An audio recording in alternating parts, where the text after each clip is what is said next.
Pragmatisme dalam beragama. Saya mau menginduk ke satu organisasi. Maka pertanyaan orang pragmatis itu adalah, kalau saya ikut organisasi itu saya dapat apa? Iya. Harusnya ada idealisme. Idealisme dalam beragama. Jadi beragama itu untuk apa? Berorganisasi dalam bidang apa itu? Kalau didasarkan atas idealisme kayaknya lebih keren lah ya.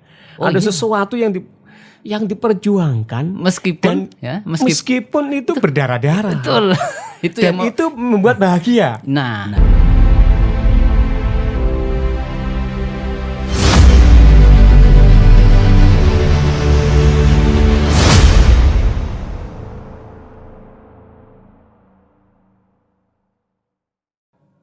Assalamualaikum warahmatullahi wabarakatuh. Waalaikumsalam warahmatullahi wabarakatuh. Berjumpa lagi dengan Ali Mahdi, tentunya di Ali Mahdi Channel, dan bersama saya Kiai Haji Mustahwid Amna LCMA, dan tema hari ini adalah pragmatisme beragama. Wih, keren banget judulnya.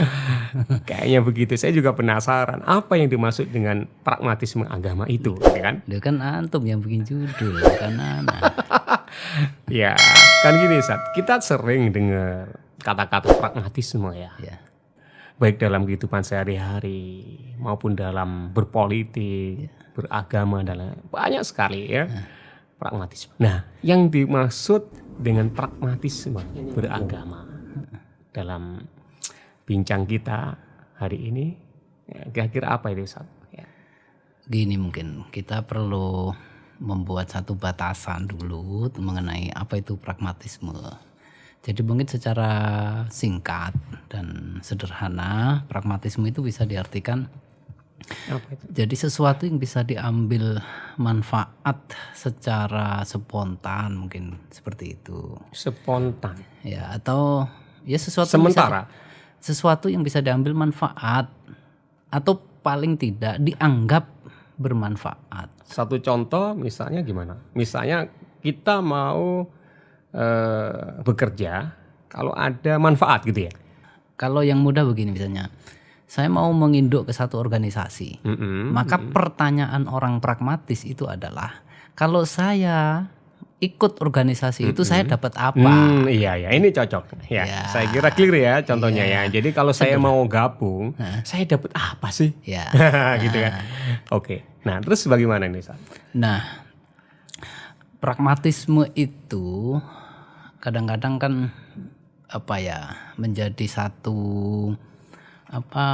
fenomena yang bisa jadi itu pada satu saat itu begitu mengejala ketika pemahaman seseorang terhadap mungkin aktivitas atau intima dia, penggabungan dia terhadap mungkin satu organisasi, kelompok, komunitas dan seterusnya, itu tidak didasari pada satu, mungkin kita bilangnya mungkin cita-cita yang luhur, yang tinggi gitu loh. Terhadap mungkin visi gitu ya kalau kita bilang. Boleh. Hanya ngikut gitu aja dan ingin dapat apa.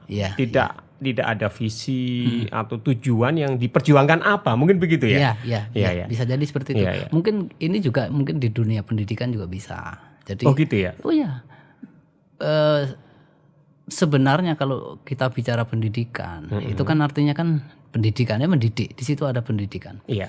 Jadi ada satu cita-cita yang diinginkan. Jadi ada satu perubahan sikap, perilaku, budaya, ya, intelektualitas, dan kemudian itu nanti diharapkan akan terinternalisasi ke dalam anak didik. Dan kemudian kan harapannya itu nanti bisa merubah tadi itu kehidupan secara luas. Betul. Cuma bisa jadi orang yang terjun ke sekolah misalnya sebagai salah satu institusi pendidikan, bisa jadi pertanyaannya, saya kalau ngajar di situ dapat apa? Padahal tujuan dari pendidikan itu adalah sangat mulia. Sangat mulia. Mencetak generasi yang gitu ya. Menjadi yang nggak tahu menjadi tahu. Dari kehidupan yang kurang menjadi mampu. Itu luar biasa, sangat mulia nih. Tapi ternyata bisa jadi orang-orang yang masuk terjun di situ kalau dia punya apa ya? Anggaplah jadi apa misalnya? Mengajar gitu ya, guru lah gitu ya. Guru. Aku dibayar biro. Iya, guru yang pragmatis itu pertanyaannya kalau saya ngajar di situ dapat apa saya? Oh, mohon maaf berarti mau jadi apa anak-anak nggak ada masalah. Oh tidak, bukan itu pragmatis. Ya, menurut dia tidak jadi masalah. Dia tidak mempedulikan itu. Itu pragmatis. Pragmatis. Itu salah satu contoh yang mudah saja. Oke, nah kemudian kembali lagi pragmatisme dalam beragama. Nah ini gimana ini? Iya, ini berawal dari sebenarnya nafsu manusia ya, nafsu manusia. Jadi manusia itu kan punya satu kecenderungan yang disebut dengan hubbur rohah. Jadi suka sama yang rehat-rehat itu loh. Rehat-rehat. Iya, itu rehat itu tidak mau sengsara. Tidak mau sengsara, tidak mau capek, santai. Tidak mau berkorban. Itu tuh yang maunya santai aja tapi dapat manfaat gitu ya. Manusia itu jubila. Tapi ala hubbir rohah. Itu bukan fitrah. Iya, tetapi itu ada aja. Kan manusia itu kan ada dorongan ke arah situ. Iya. Nah, kemudian agama itu diturunkan untuk sesuatu yang jauh lebih mulia dari itu. Iya, karena memang ini namanya manusia ya. Apalagi ya setiap orang ingin bahagia. Lebih ngerucut lagi nggak usah soro, nggak usah kerja berat. Tapi ada uang banyak, bisa beli apa aja. Ini kan juga semirip kan ya? Ya, cuman mungkin barangkali ada sedikit yang diluruskan. Itu sebenarnya bukan, kalau bahagia sih bagus, dia positif. Bahagia itu positif. Jadi mungkin yang tadi itu dia lebih identik dengan kesenangan. Senangan itu ya hubbur rohah itu. Jadi mencintai hubbur rohah. Ya, rohah. Jadi dia suka yang rehat. Iya. Itu. Yang santai-santai. Nah, kemudian untuk mencapai itu, manusia itu kemudian dia bisa menjalani dengan berbagai macam cara. Iya. Kalau yang benar akan dijalani dengan benar. Kalau yang tidak benar, apapun nanti bisa dilakukan untuk mencapai itu. Termasuk ketika dia beragama. Nah. Gitu ya. Jadi pertanyaannya sama dengan yang contoh tadi, yang simpel tadi. Ada ketika seorang guru masuk terjun ke dunia pendidikan. Atau ke lembaga pendidikan, dia pertanyaannya apa tadi? Apa yang saya dapat? Apa yang saya dapat ya? Kalau dia terjun ke dunia di organisasi misalnya, saya dapat apa? Iya. Gitu.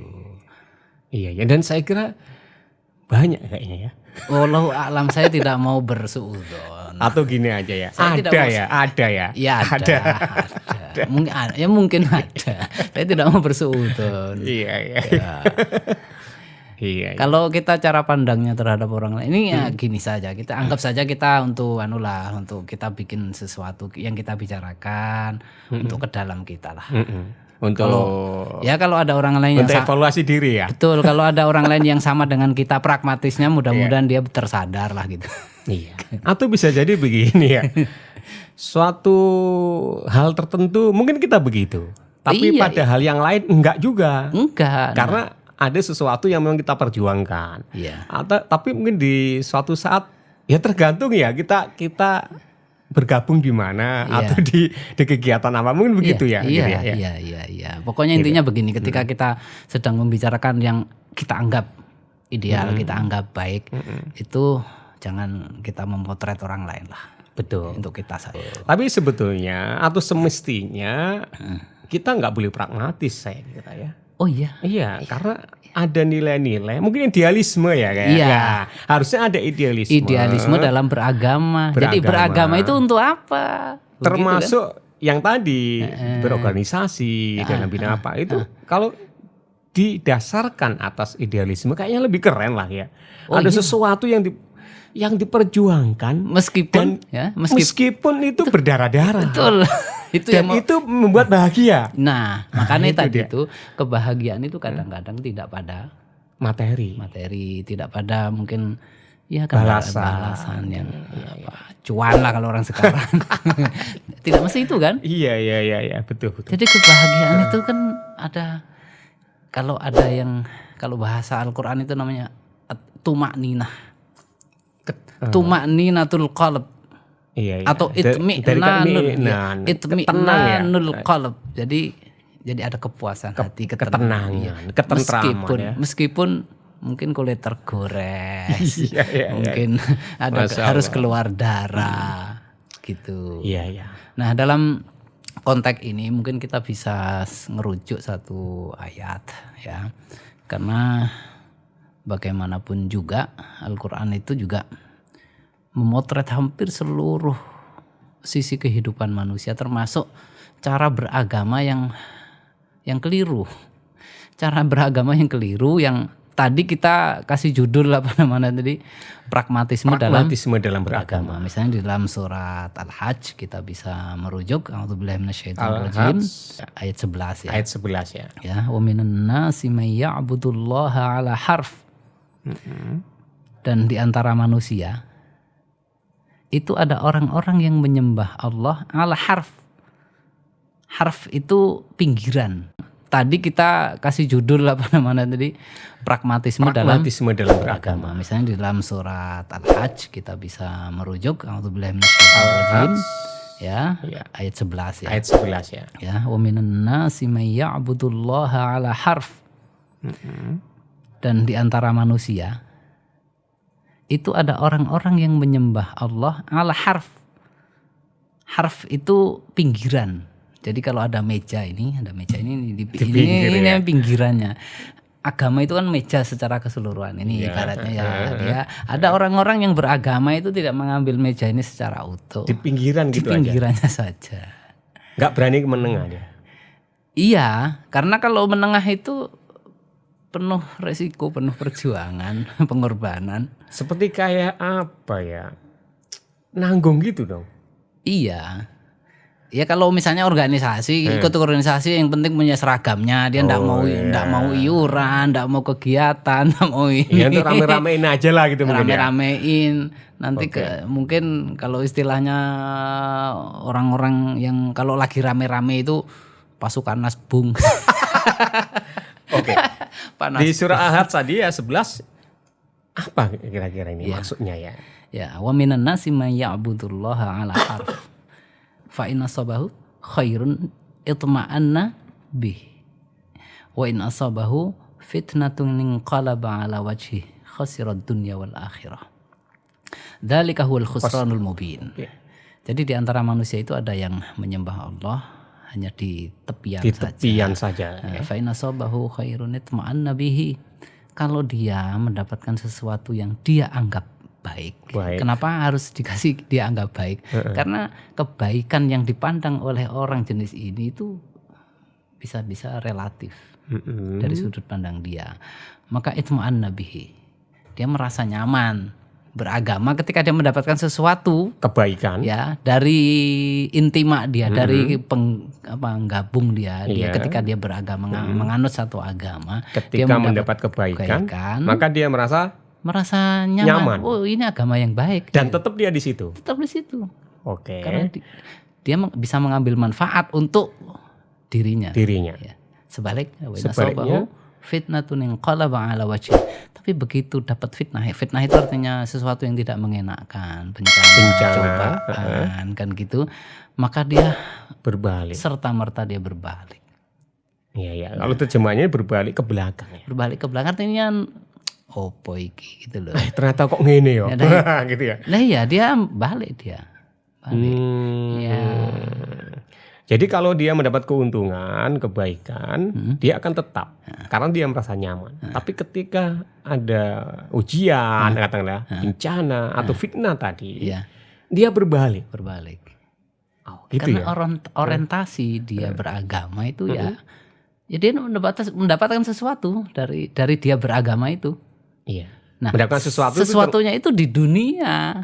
Oh, itu kuncinya ya, sesuatu di dunia. Di dunia ini. Yang sementara yang tadi itu memenuhi hasrat dia, yang hubbur rohah tadi itu, hubbul mal, hubbur rohah, hubbul jah kan gitu ya. Iya. Jadi suka santai, suka harta benda, suka kedudukan, posisi, status sosial, kan seperti itu. Nah, kalau orang-orang yang begini gimana ini berarti? Itulah yang kita sebut tadi sebagai orang-orang pragmatis dalam beragama. Nah, ayat ini kan ada sababun nuzulnya. Jadi sababun nuzul dari ayat ini adalah ada beberapa orang yang ikut berhijrah bersama Nabi. Saat itu. Harapannya apa? Dia bisa memperbaiki kehidupan dunia. Berarti di kisah sebelum hijrah, saat hijrah, hijrah dari Mekah ke Madinah. Okay. Jadi ketika mereka ikut hijrah, itu harapannya apa? Bisa memperbaiki kehidupan dunianya. Iya, dunia, ekonominya, mungkin keluarganya dan seterusnya kan. Sehingga ketika mendapati misalnya kasusnya pada saat itu, kalau ternak mereka itu bisa beranak pinak banyak, gemuk-gemuk, maka kemudian pernyataan yang keluar dari mulut mereka, hadza dinun sholeh. Agama ini agama yang baik, yang baik, agamanya top, yang bener ini agamanya gitu kan. Iya, agamanya bener gitu. Tapi sebaliknya, ketika dia istrinya tidak segera dapat keturunan, ternaknya kurus-kurus, maka apa yang muncul dari mulut mereka? Mahadatin. Ini agama apa ini? Kok tidak bisa memperbaiki kehidupan saya duniawi? Kok aku miskin ya tetap miskin. Enggak menjanjikan. Dulu iya, enggak menjanjikan. Dulu di Mekah enggak punya apa-apa, pindah ke Madinah sama saja, enggak punya apa-apa juga. Yang di Mekah sudah ditinggal, di Madinah enggak dapat apa-apa. Ada orang-orang yang seperti itu.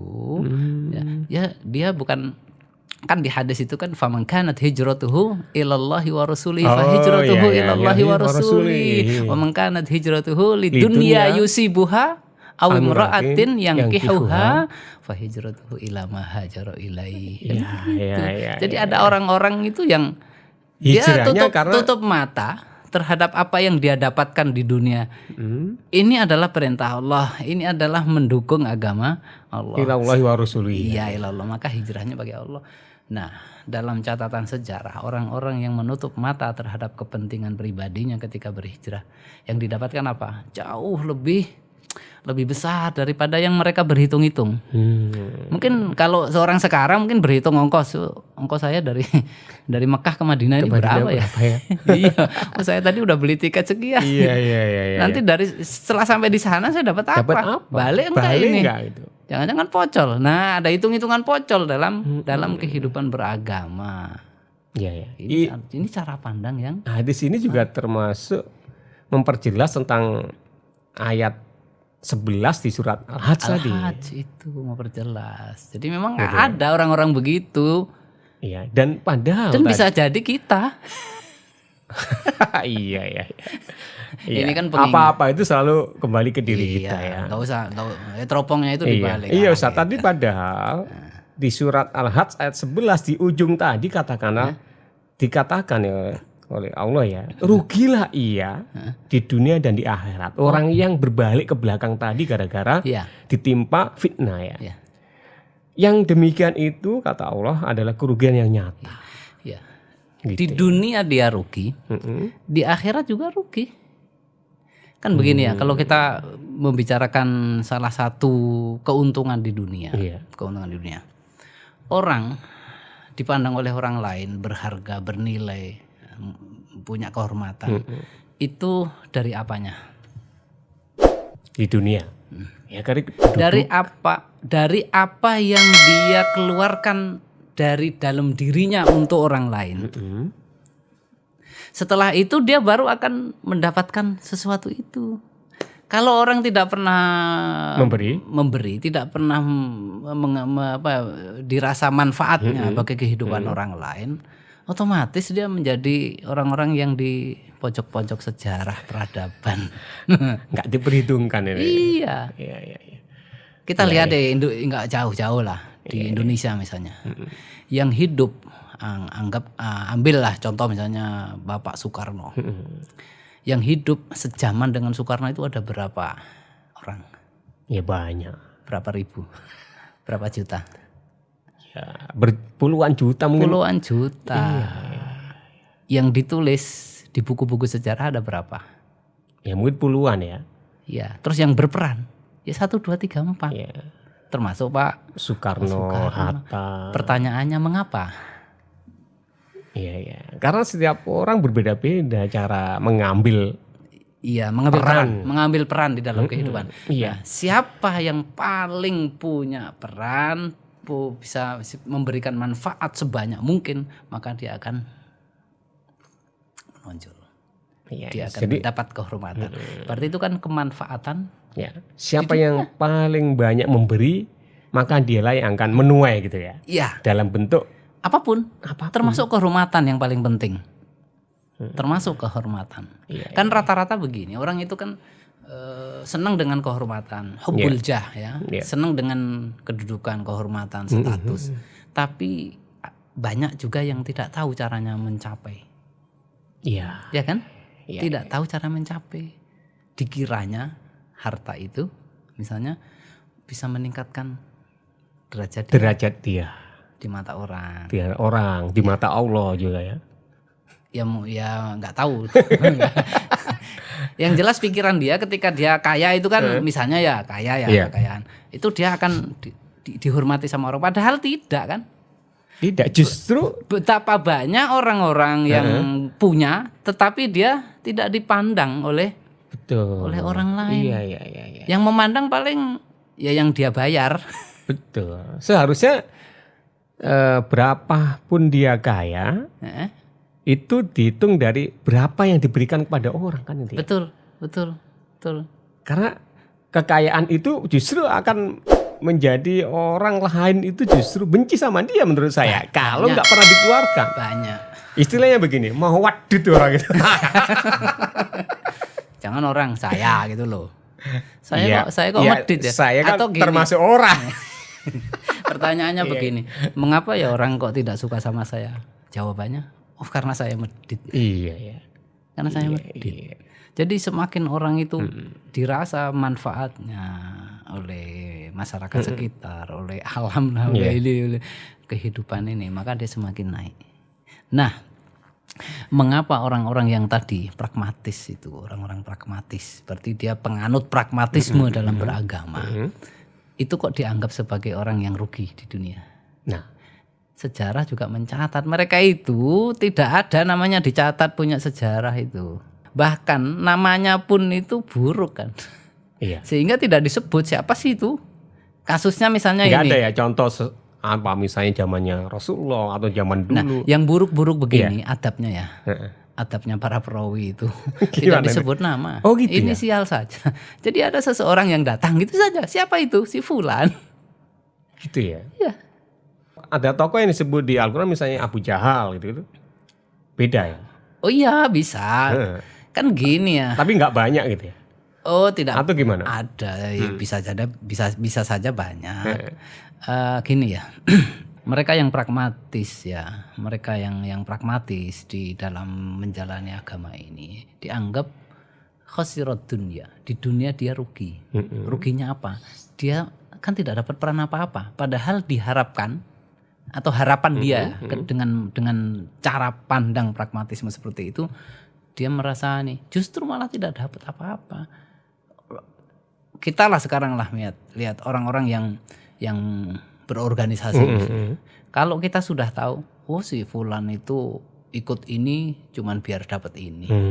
Itu otomatis pandangan kawan-kawan sejawatnya kawan itu sudah nilainya itu segitu tah. Iya toh? Iya. Itu artinya rugi dia. Di dunia itu sudah rugi dia. Itu di mata kawan-kawannya. Apalagi pada dari musuhnya ya. Apalagi dari musuhnya. Atau di luar organisasinya. Atau di luar organisasinya di antara kawan. Kamu cari ini toh. Cuman kayak gitu toh yang hargamu itu segitu toh. Jadi hargai saya dong misalnya. Berapa hargamu kan gitu. Kan ada orang kadang-kadang sampai begitu. Saya ini ketua, hargai saya dong. Ketika dia ngomong seperti itu, artinya dia nggak berharga. Menjadi tidak berharga. Itu salah satu bentuk pragmatisme itu. Tapi ada Ustadz gini, orang justru di dunia ini untuk mencari harta. Uangnya disimpan. Dan memang mungkin nggak dibagi dan lainnya. Itu yang bikin dia bahagia. Ada nggak kayaknya kayak gitu? Nggak tahu ya saya. Nah, misalnya gini, kalau ada gimana? Mungkin seneng tapi nggak bahagia. Saya lihat di sinetron gitu saat ada sinetron saat ini uang kangku dewe. Itu kan sinetron. Ya kan percontohan ya. Perumpamaan ya. Ini kerja kerasku. Ya. Aku bekerja banting tulang. Ngapain aku berikan ke orang? Justru ini yang bikin kebanggaan, kekayaanku indah dan lainnya. Itu kan bisa jadi begitu. Ya. Itu mungkin mungkin kebahagiaan yang semu. Mungkin kalau saya membacanya bukan kebahagiaan, mungkin kesenangan, kepuasan. Tapi pasti mengganjal di sini. Pokoknya setiap orang yang keluar dari fitrah itu pasti ada ganjalan. Khasirat dunya wal akhirah, sepakat ya, berarti orang yang pragmatis dalam beragama itu dia rugi duniawinya. Iya. Wal akhirah, dan rugi di akhiratnya. Double ruginya ya. Ya double, rugi di dunia, rugi di akhirat. Saya kira kalau penjelasan dari kerugian di akhirat itu sudah jelas ya. Ayat ini sebetulnya untuk orang yang beriman atau keseluruhan? Kan gini ya, ini yang dipotret seluruh manusia. Seluruh manusia. Ya. Seluruh manusia. Oke. Maka kalau kita beragama itu jangan pakai madhab pragmatisme. Iya. Gitu. Terus madhabnya seperti apa? Memang ada ini. Ada lah. Gimana itu gimana? Madhab itu cara pandang. Iya. Cara pandang beragama. Jadi masuklah ke dalam agama ini secara total kan. Oke. Nah terus secara praktek. Secara praktek. Orang itu hampir semua orang ya.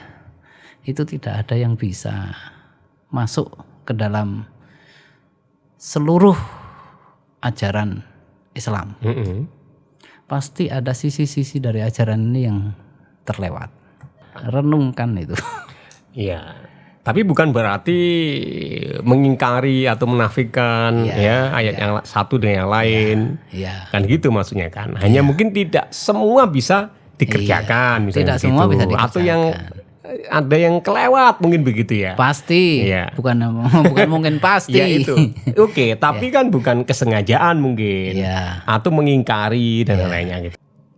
Orang yang punya madhab pragmatisme di dalam beragama itu di akhirat itu juga tidak mendapatkan apa-apa. Karena Allah itu hanya akan memberi balasan bagi orang yang melakukan sesuatu karenanya. Yang disebut dengan lillah gitu. Artinya lillah itu hanya karena Allah. Bukan karena unta yang gemuk, bukan karena tadi itu kalau di hadis mendapatkan istri, bukan karena dipek mantu siapa gitu. Tapi syaratnya harus ada aktivitas atau amal kan? Iya. Kan ada landasannya, ada amalnya. Jadi amalnya ini landasannya apa? Iya. Jangan sampai nggak beramal tapi lillah. Lah apanya yang lillah? Ya karena nggak beramal itu. Enggak. Lillah itu artinya saya beramal karena Allah. Kalau tidak beramal, saya tidak beramal karena Allah. Nah gimana itu? Gak tahu, saya juga bingung. Nah, beramal karena Allah, maka disitulah ada balasannya. Balasan itu yang disebut dengan kemenangan di akhirat, kebahagiaan di akhirat. Dzalika huwal fauzul kabir. Dzalika huwal fauzul mubin. Seterusnya begitu. Tapi balasannya di akhirat saja apa di dunia juga? Nah, orang yang benar cara beragamanya. Jadi kalau konteksnya ini adalah berarti lawannya pragmatisme. Berarti lawan dari pragmatisme itu ya lillah itu. Lillah. Wa budullaha mukhlishina lahud. Menyembahlah kalian kepada Allah lahu mukhlishina lahu. Ikhlas lahu karena Allah. Karena Allah.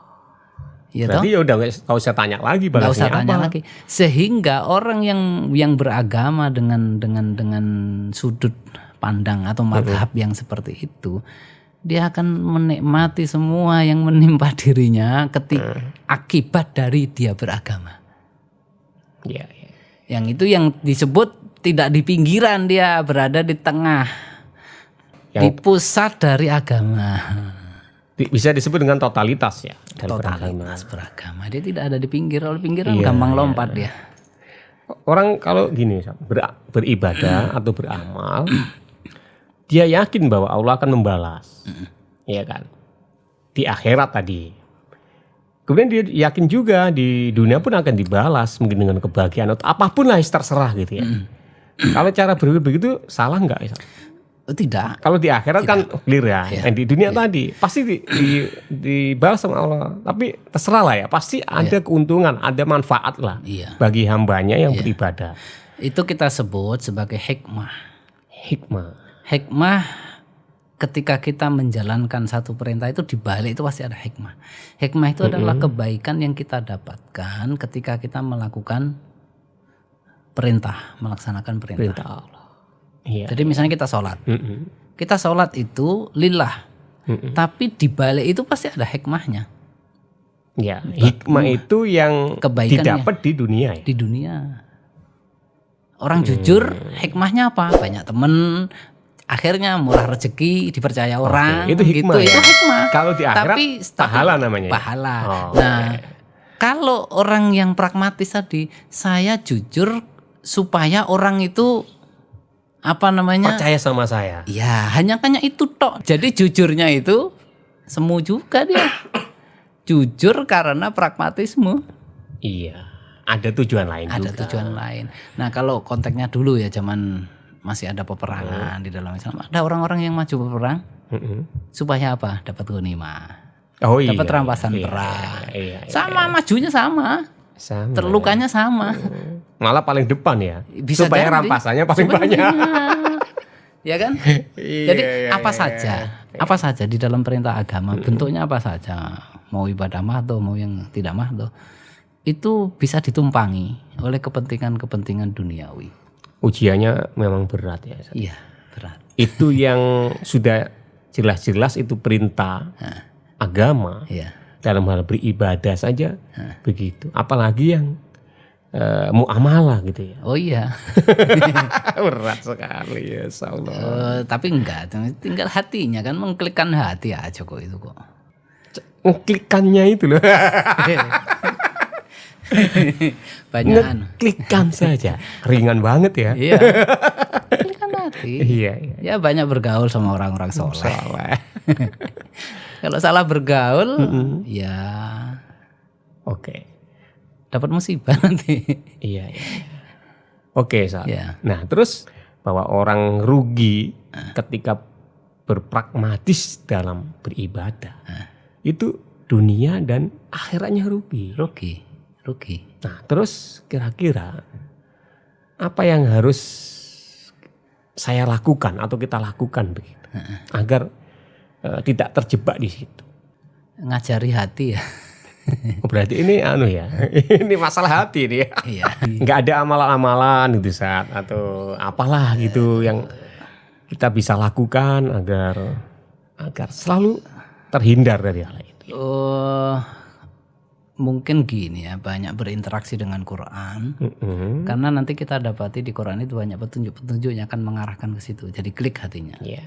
Atau itu ya. Saya teringat ini ya, tombol hati ya. Iya. Kan itu masalah hati kan. Tombol hati ada 5 katanya gitu ya. Iya. Baca Quran. Al-Quran. Sama maknanya. Memahami sama maknanya. Jadi apa nih maksudnya itu?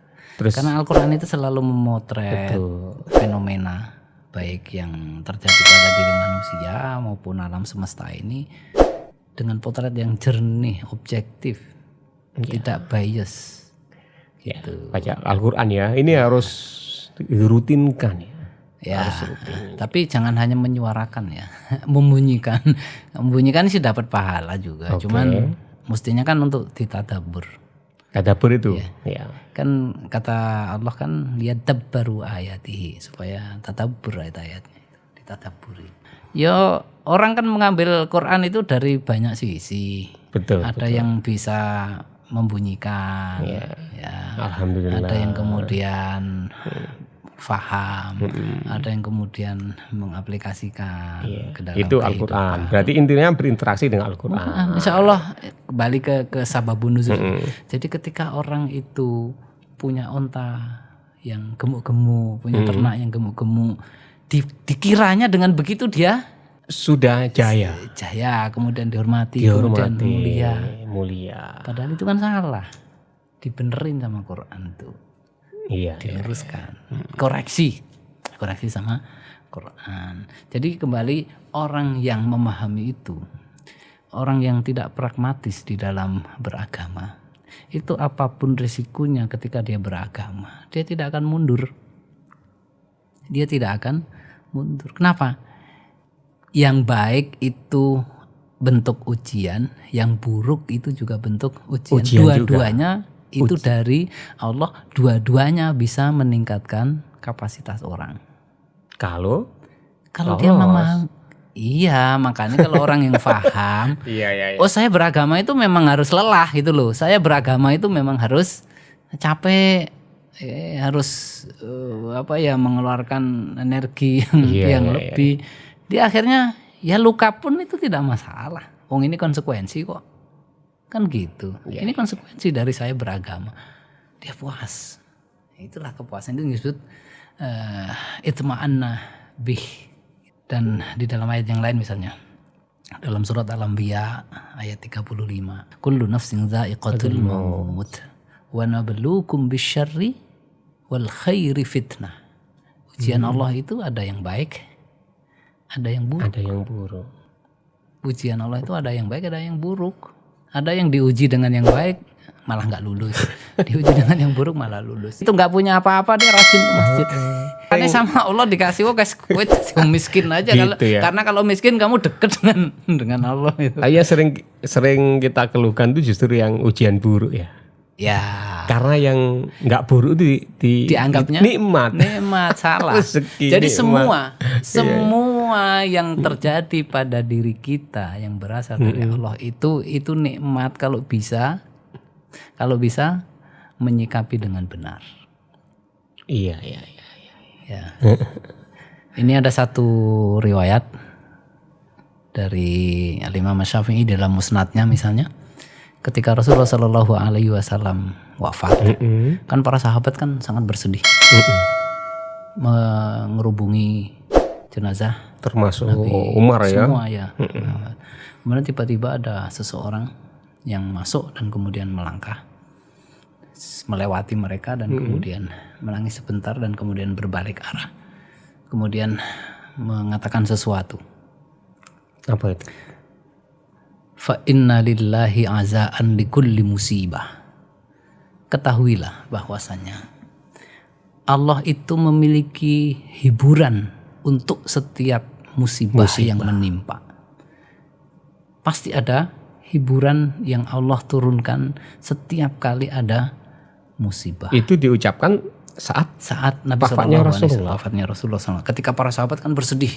Jadi terlarut dalam kesedihan. Jadi mereka disadarkan.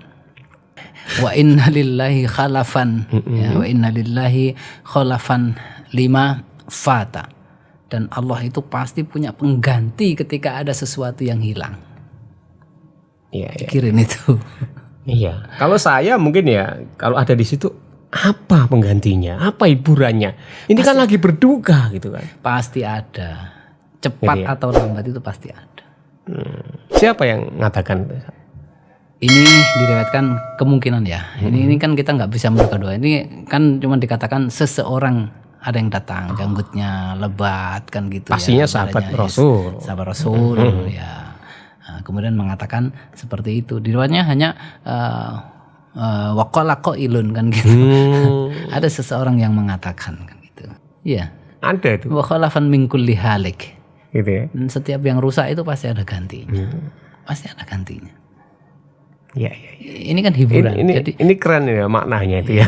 Itu bisa jadi quote itu. Itu nanti saya minta itu saya catat buat terus status. Akhirnya apa sikap kita? Fabillahi fasiqu. Maka kalian itu percaya saja sama Allah. Gitu aja ya. Iya. Percaya sama Allah. Kalau sudah percaya sama Allah, wa iyyahu farji'u. Kembalinya kita kemana? Ke Allah. Jadi pulangkan saja kepada Allah. Iya. Kadang-kadang begini ya, mungkin ya. Orang yang sedih berkepanjangan itu memandang kehidupan ini ke dalam saja dia. Iya. Hidup itu ya aku kan gitu ya. Padahal dia lupa kasunyatan fakta bahwa hidup itu ya bukan dia itu bagian kecil dari kehidupan. Iya. Karena nggak nyadar. Jadi ketika saya misalnya lagi tergores gitu, yang dipikirin kok jarinya yang tergores, anggota tubuh yang lain lu nggak kenapa-kenapa. Masih banyak. Itu dah manusia. Itu kan harus dibimbing oleh agama kan, dibimbing oleh wahyu kan, supaya tidak terlarut-larut ketika dia bersedih. Iya. Karena ya berikutnya ini yang paling bagus quote-nya. Fa innal musaba, karena orang yang disebut kena musibah itu man hurimat thawab, orang yang dihalangi oleh Allah untuk mendapatkan pahala. Dari apa? Baik dari kenikmatan maupun dari bala, cobaan, bencana. Jadi orang itu arti yang sesungguhnya musibah. Berarti. Iya. Jadi orang yang kehilangan itu bisa dapat pahala dari peristiwa kehilangan. Orang yang dapat nikmat itu bisa dapat pahala dari dapat kenikmatan. Tapi dibalik juga bisa. Orang yang dapat kenikmatan itu kehilangan pahala, berarti itu sebenarnya musibah bagi dia. Maka dulu dalam kisah salafus soleh ya, ada seorang gubernur qadhi gitu, yang diberi hadiah ya, oleh khalifah. Kemudian apa komentarnya? Dakhalat alayya, maka kemudian ditang inna lillahi wa inna ilaihi raji'un. Siapa yang meninggal kan gitu. Itu kan ketika ditanya inna lillahi, siapa yang meninggal? Oh enggak. Iya, kayak saya kalau denger innalillahi, oh Pak, siapa yang kayak di grup ya, di grup WA itu kan. Kalau sebelum dibuka ada innalillahi, pasti ada yang meninggal ini. Jawabnya apa? Ini lebih daripada meninggalnya seseorang. Kenapa? Dakhalat alayya dunya litufsida akhirati. Sekarang ini sudah masuk ke dalam dunia, ke dalam diriku kenikmatan dunia yang akan merusakkan akhiratku. Loh. Padahal itu kasih hadiah. Iya. Terus dengar begitu apa yang dikatakan? Paling dapat bonus mobil mewah itu. Ambil aja saat. Kalau saya bilang inna lillahi wa inna ilaihi raji'un. Kok tidak dua? Tak apa-apa.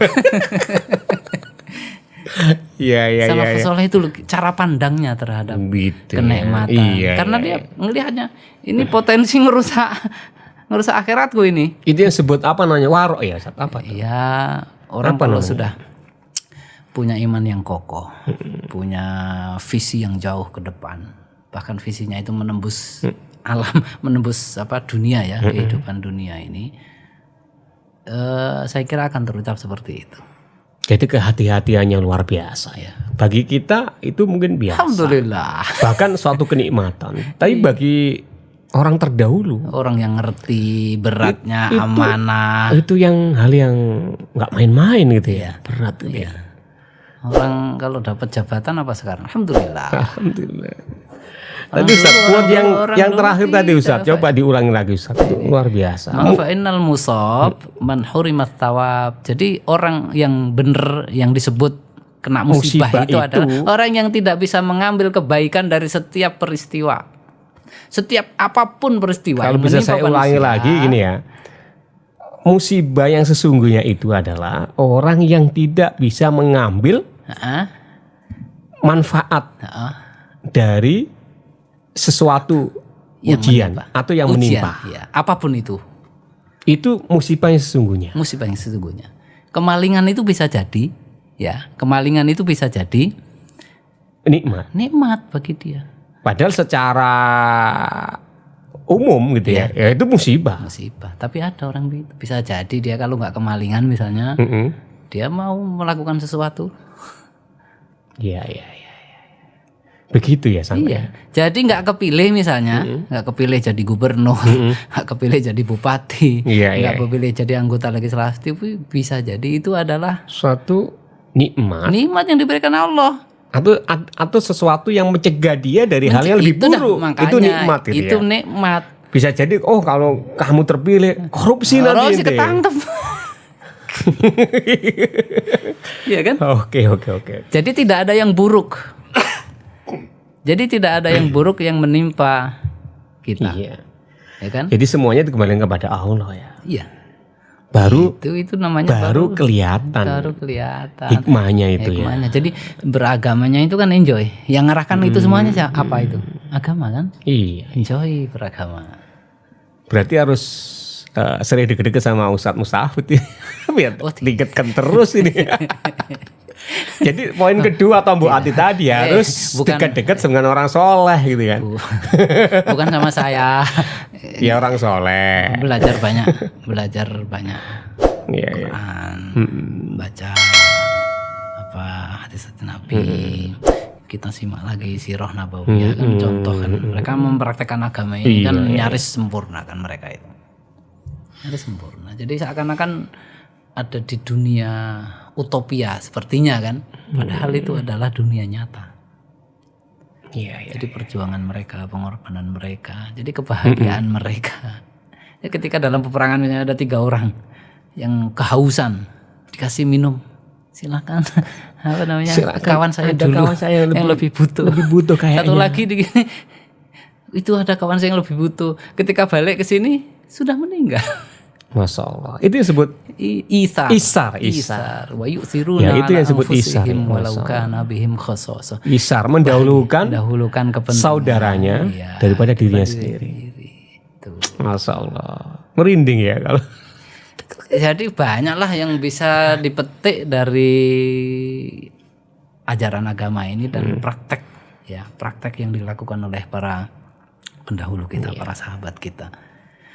Jadi kalau sudah begitu saya jadi minder. Oke, baik Ustaz. Ya. Untuk terakhir ya.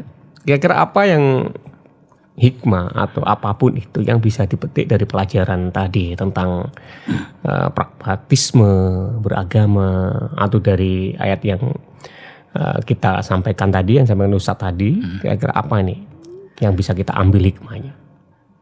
Begini ya.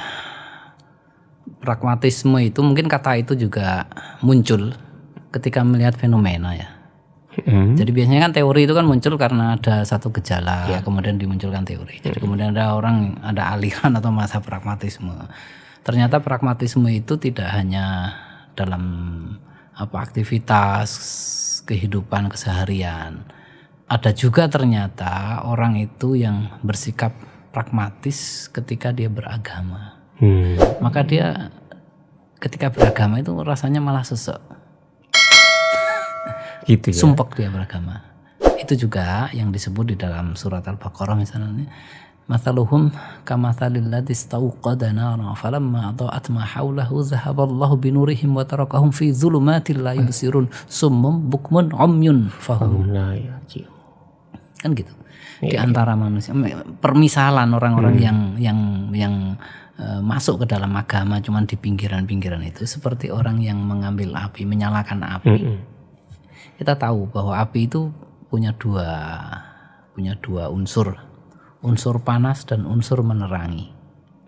Panas itu kan menyakitkan. Oh iya. Ya.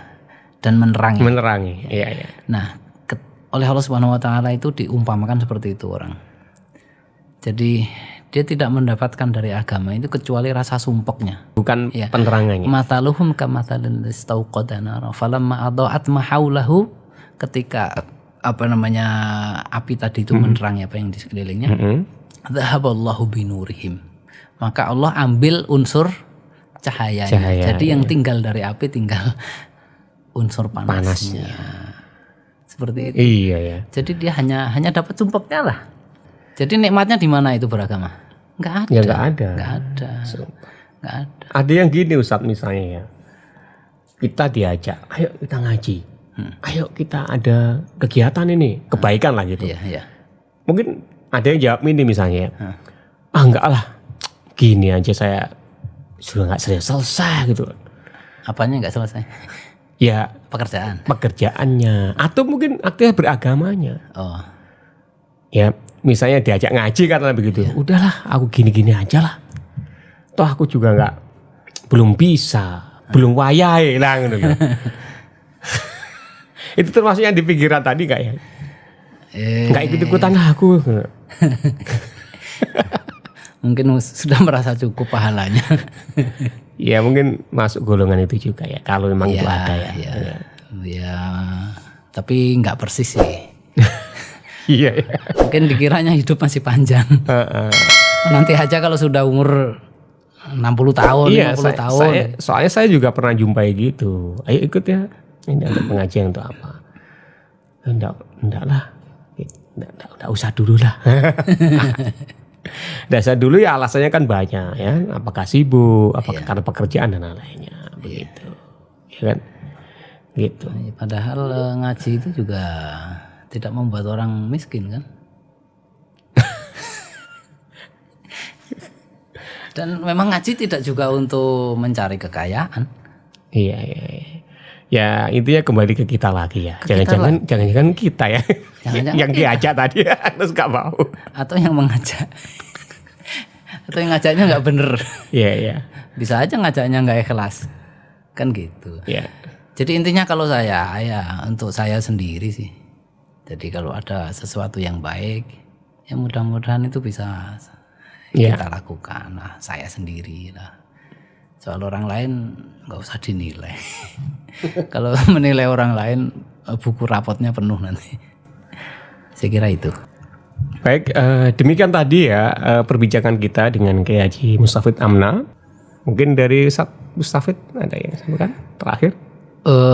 Semua kita akan menuju kepada Allah. Dan semua kita itu tertatih-tatih. Dan semua akan sampai kepada Allah Subhanahu wa Ta'ala. Jadi apa yang akan kita dapatkan adalah sebesar apa yang kita usahakan dan kita korbankan. Saya kira itu.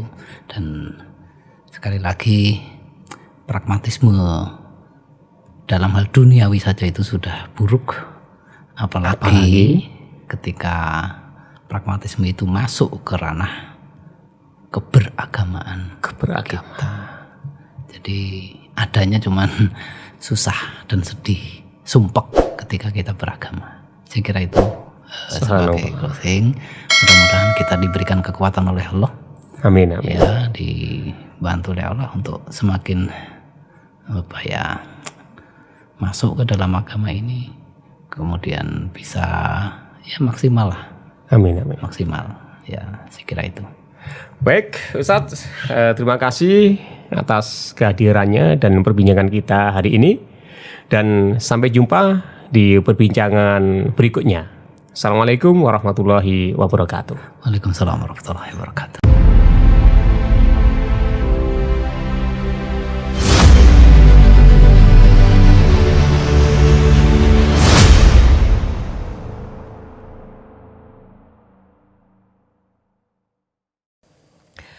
Assalamualaikum warahmatullahi wabarakatuh. Berjumpa lagi dengan Alim Mahdi, tentunya di channel kesayangan Alim Mahdi Channel. Semoga Anda semakin sehat dan bahagia. Pagi hari ini saya kedatangan tamu istimewa. Beliau adalah Kiai Haji Mustafid Amna LC. Beliau adalah pengasuh pondok pesantren Diponegoro Glungkung, Bali. Dan beliau juga adalah pengurus Majelis Ulama Indonesia Provinsi Bali. Mari kita sapa beliau. Assalamualaikum Ustaz. Waalaikumsalam warahmatullahi wabarakatuh. Teman-teman sekalian, hari ini di channel ini akan kita bahas tentang makna Tuhan ya, makna Tuhan. Berat sekali, Rek. Tapi sebetulnya Tuhan ini setiap hari bahkan setiap saat kita sebut ya, ketika kita sholat, kita berdoa, kita dapat rezeki, kita bersyukur juga menyebut nama Tuhan. Ya. Tapi mungkin kita perlu juga tahu ya dari Mustafid nanti apa sih itu Tuhan dalam bahasa, makna dan implementasinya. Suka ya orang sekolah.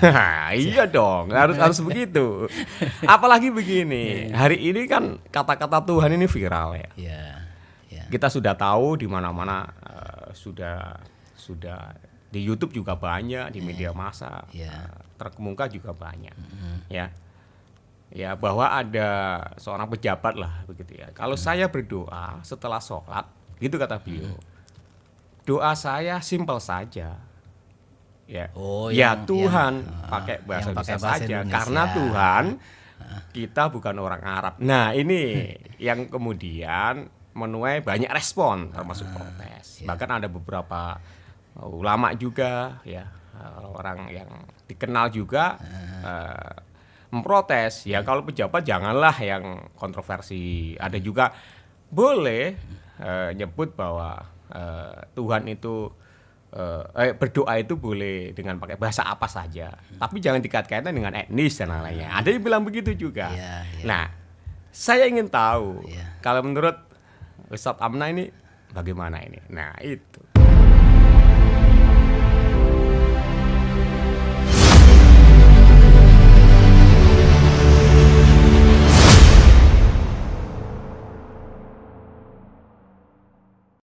Kita berandai-andai.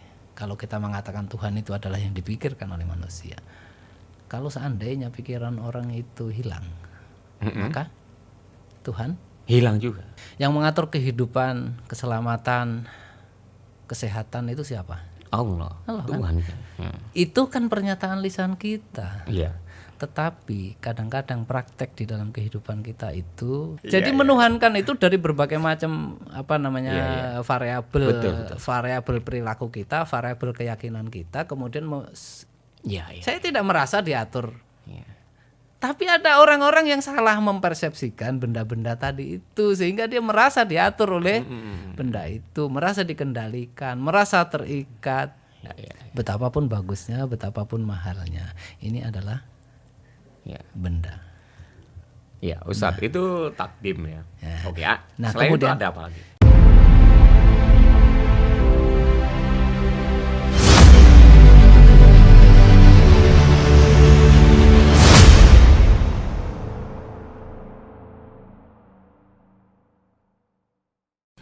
Barang siapa yang mengenal dirinya, maka dia akan mengenal Robnya. Man arafa nafsahu faqad arafa rabbahu. Nah, agama itu kalau digali semuanya dalam sekali kan akhirnya. Iya, bahkan malah kita semakin bodoh kayak saya ini misalnya. Bagus itu. Baru bisa baca Al-Qur'an, akhirnya kurang. Oh, tajwidnya belum. Baca tajwid. Kalau orang merasa terjemahannya belum. Orang merasa bodoh itu jadi awal dari pengetahuan. Gitu ya. Tapi itu kata pepatah ya. Orang merasa pinter itu adalah awal dari kebodohan. Wow.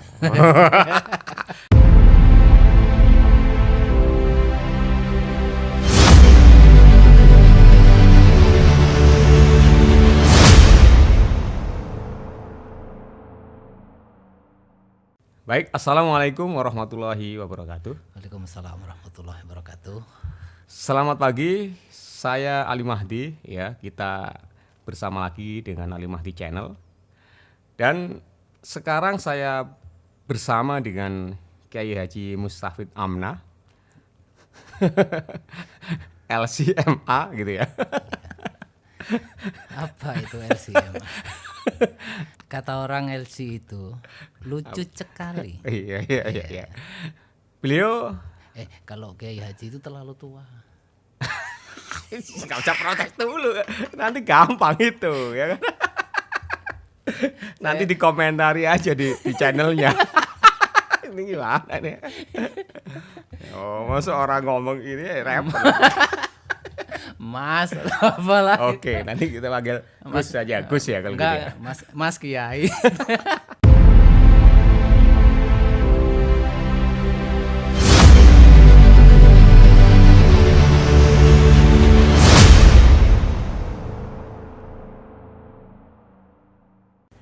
kita berandai-andai. Kalau kita mengatakan Tuhan itu adalah yang dipikirkan oleh manusia. Kalau seandainya pikiran orang itu hilang, maka Tuhan hilang juga. Yang mengatur kehidupan, keselamatan, kesehatan itu siapa? Allah Tuhan. Kan? Itu kan pernyataan lisan kita. Iya. Tetapi kadang-kadang praktek di dalam kehidupan kita itu jadi menuhankan itu dari berbagai macam variabel, variabel perilaku kita, variabel keyakinan kita, kemudian saya tidak merasa diatur. Tapi ada orang-orang yang salah mempersepsikan benda-benda tadi itu sehingga dia merasa diatur oleh benda itu, merasa dikendalikan, merasa terikat. Betapapun bagusnya, betapapun mahalnya, ini adalah benda. Ya, Ustadz, itu takdim ya. Oke, Nah, selain kemudian itu ada apa lagi?